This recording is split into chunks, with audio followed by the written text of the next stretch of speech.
বর্ষা বিভিন্ন রূপে ধরা দিয়েছে। তাই কবিকে শ্রদ্ধা জানাতে শঙ্করা নিত্যালয় নিবেদন বসন্তময়ী বর্ষা।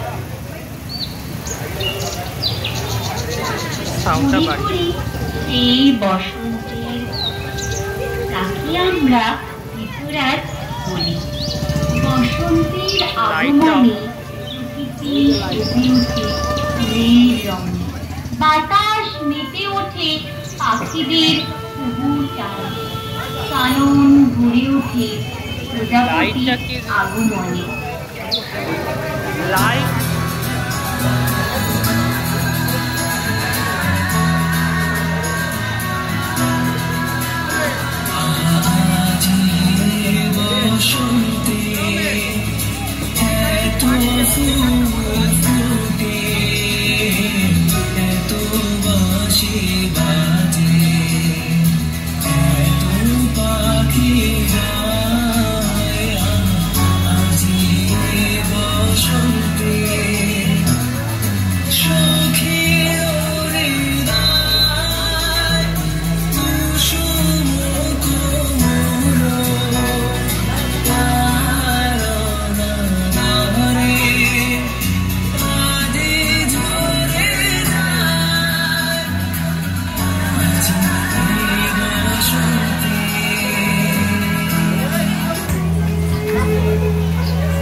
সাগরের পারের পানে উদাসী শঙ্করা নিত্যালয় সন্ধ্যায় তোমার রজনীগন্ধায়, রূপসাগরের পারের পানে উদাসী গন্ধায়, তোমার প্রজাপতির পাখা, আমার আকাশ যাওয়া মুগ্ধ চোখের রঙিন স্বপ্ন মাখা, তোমার চাঁদের আনা,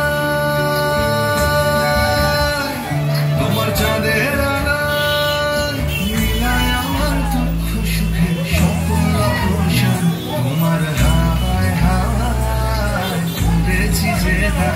আগুন হাওয়ায় হাওয়ায় করেছি যে না, আমার আপন হারা প্রাণ, আমার বাঁধন ছেঁড়া প্রাণ, আগুন হাওয়ায় হাওয়ায় করেছি যে না।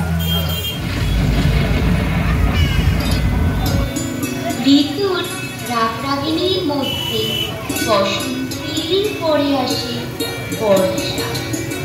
বসন্তের জন্য আছে যেমন বসন্ত বাহার, তেমন বর্ষার জন্য আছে মেঘ। কবি মানে কবি বর্ষার সাথে মানব হৃদয়ের এক নিবিড় সম্পর্ক রচনা করে। এই বর্ষা এলে মন ময়ূরের মতো নেচে ওঠে ছন্দে তালে আনন্দে।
বর্ষা যেমন প্রকৃতির বুকে আনে স্নিগ্ধতার আভাস, তেমন ঘনঘোর বর্ষার মেঘমালা বাংলার আকাশ বাতাস আচ্ছাদিত করে।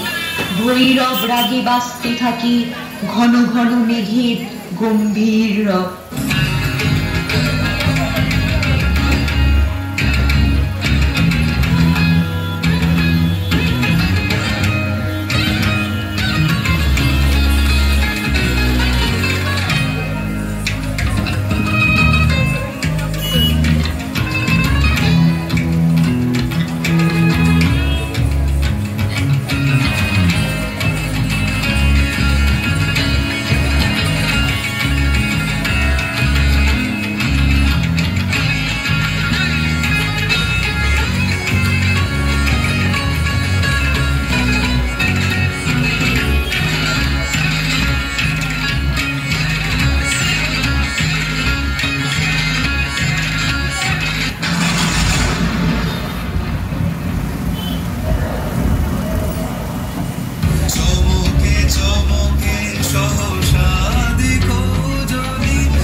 শ্রাবণের ধারার মতো জীবনের সুখ দুঃখকে মিলিত করে সুরের আকারে।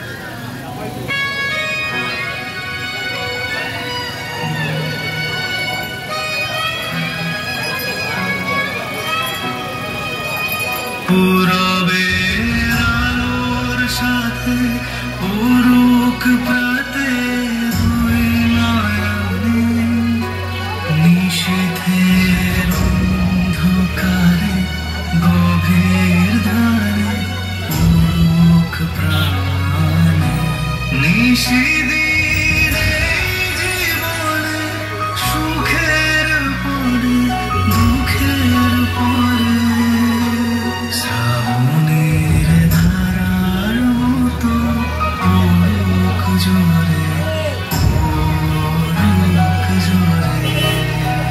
যে শাখায় ফুল ফোটে না ফল ধরে না একেবারে তোমার ওই বাদল বায়ে দিক জাগায় সেই শাখায় যা কিছু